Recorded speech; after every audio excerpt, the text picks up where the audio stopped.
Mga Kabomba Nation, sa pagpapatuloy po ng ating Christmas Around the World Special, isa atin pong aalamin ang simpleng pamamaraan ng pagdiriwang ng Pasko sa South Africa. Narito ang inandang special report ni Bombo Victoriantino. Bombo Radio Philippines presents Christmas Around the World.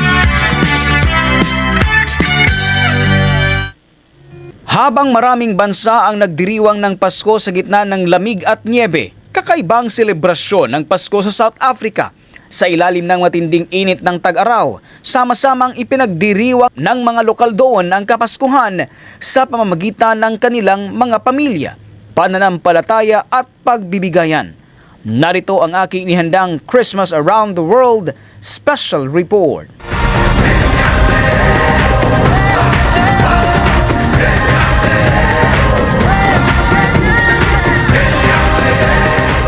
Hindi tulad sa ibang bansa tag-arawang Pasko sa South Africa.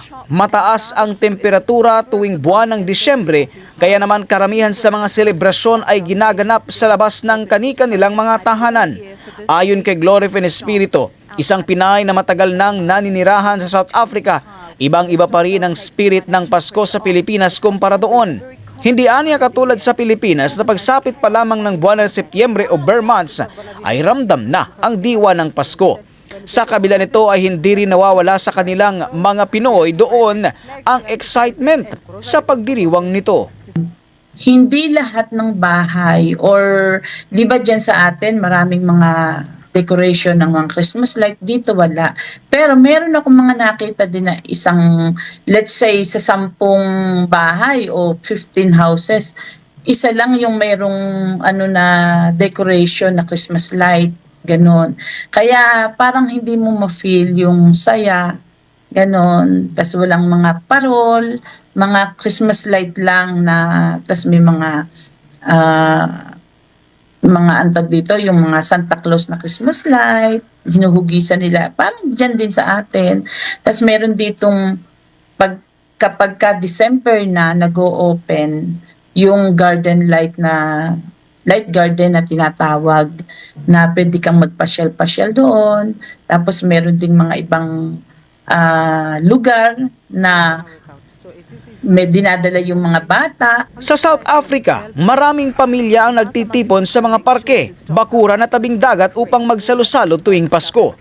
Puno rin ng mga nagbabakasyon ng beach at pasyalan, habang ang iba ay nagasagawa ng mga picnic at salo-salo sa kanilang mga komunidad. Mahalagang bahagi ng Pasko sa South Africa ang pagkain. Karaniwang inihahanda ang inihaw na manok, pabo o karne ng tupa, kasama ang kanin, mga gulay at sari-saring salad. Isa sa mga paboritong panghimagas ang malva pudding. Ayon kay Glory Finn, kahit hindi Pasko sa South Africa, mahilig ang mga lokal doon sa braai meat. Yung mga food po rito, yung mga special nila, kahit hindi Pasko o mga holiday, ganyan, mahilig sila sa braai. Yung braai na tinatawag, yung mga chop-chop na mga meat, na merong lamb, merong beef, pork, and chicken. So, pero nung may naririnig din ako, pag yun talagang siguro may kaya na spit braai yung tawag nila. Sa local dito sa sa South Africa, nag-i-spit braai sila. Ang tawag doon ay lechon sa atin. Pero more on sila sa braai na tinatawag. Malaki rin ang papel ng pananampalataya sa pagdiriwang ng Pasko sa South Africa. Pero ayon kay Glory Finn, hindi nagasagawa ng simbang gabi ang mga locals doon. Maraming South African na nagsisimba sa bisperas lamang ng Pasko o mismong araw ng Pasko. Punoon ang mga simbahan ng mga debotong maawit ng mga awiting pamasko at nagdarasal bilang pagunita sa kapanganakan ni Hesukristo. Walang ganon na every night, walang simbang gabi. Pero kapag yung December 25 natapat ng Sunday, yon nag-o-open sila. Pero kapag naman natapat ng weekdays, open din sila. So, yun ang ano nila, ganun lang. May mga family na nagpupunta sa church, pero hindi talagang kagaya sa atin na mostly nagpupunta sa church. Makikita rin sa pagdiriwang ng Pasko ang makulay na kultura sa South Africa. Iba't ibang grupo ang mga may sariling paraan ng selebrasyon. May kasamang tradisyonal na musika, sayawan at mga awiting may temang pananampalataya. Sa kabila ng mga hamong pang-ekonomiya na kinakaharap ng ilan doon, nananatiling buhay ang diwa ng Pasko.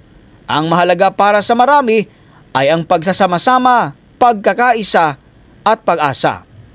Maging ito man ay granding handaan o simpleng salo-salo, sa tabing dagat man o sa loob ng tahanan, ang Pasko sa South Africa ay isang pagdiriwang ng pamilya, pananampalataya at malasakit sa kapwa. I just want to say thank you for giving me opportunities sa interview na to.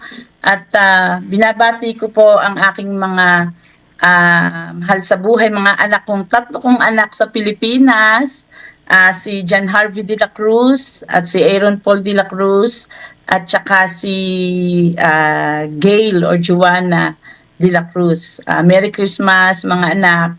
At syempre yung mga family ko po sa Pilipinas, mga relatives ko. At saka syempre po dito sa South Africa. So I just want to say na Merry Christmas to my friends. Thank you Ardith and Emma for your help and support always for me. Thank you for being good friend. At Merry Christmas din sa aking mga kapatid, kay Miriam at kay Gina, at sa mga pamangking ko dito sa South Africa, kay Hazel at saka kay Hershilyn, at ganun din po sa aking mga kasamahan sa church sa Grace Outreach Ministry, at syempre sa aming pastor, si Pastor Dean at saka ang wife niya si Sheba. Merry Christmas and Happy New Year, and God bless, and I wish and pray because Jesus is the reason for the season. Let's celebrate it with love and peace. At sana hindi lang ngayong Pasko or New Year, I hope na every day that we have love and peace. Watch out for another edition of Christmas Around the World.